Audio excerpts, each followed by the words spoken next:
The working class and the national question. Russia is a motley country as far as her nationalities are concerned. Government policy, which is the policy of the landowners supported by the bourgeoisie, is steeped in black hundred nationalism.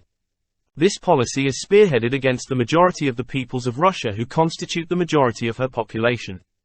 And alongside this we have the bourgeois nationalism of other nations, Polish, Jewish, Ukrainian, Georgian, etc., raising its head and trying to divert the working class from its great worldwide tasks by a national struggle or a struggle for national culture. The national question must be clearly considered and solved by all class-conscious workers. When the bourgeoisie was fighting for freedom together with the people, together with all those who labor, it stood for full freedom and equal rights for the nations.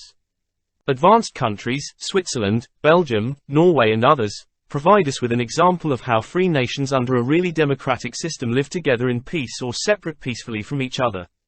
Today the bourgeoisie fears the workers and is seeking an alliance with the Purishkeviches, with the reactionaries, and is betraying democracy, advocating oppression or unequal rights among nations and corrupting the workers with nationalist slogans. In our times the proletariat alone upholds the real freedom of nations and the unity of workers of all nations. For different nations to live together in peace and freedom or to separate and form different states, if that is more convenient for them, a full democracy, upheld by the working class, is essential. No privileges for any nation or any one language. Not even the slightest degree of oppression or the slightest injustice in respect of a national minority. Such are the principles of working class democracy. The capitalists and landowners want, at all costs, to keep the workers of different nations apart while the powers that be live splendidly together as shareholders in profitable concerns involving millions, such as the Lenin goldfields, Orthodox Christians and Jews, Russians and Germans, Poles and Ukrainians, everyone who possesses capital, exploit the workers of all nations in company.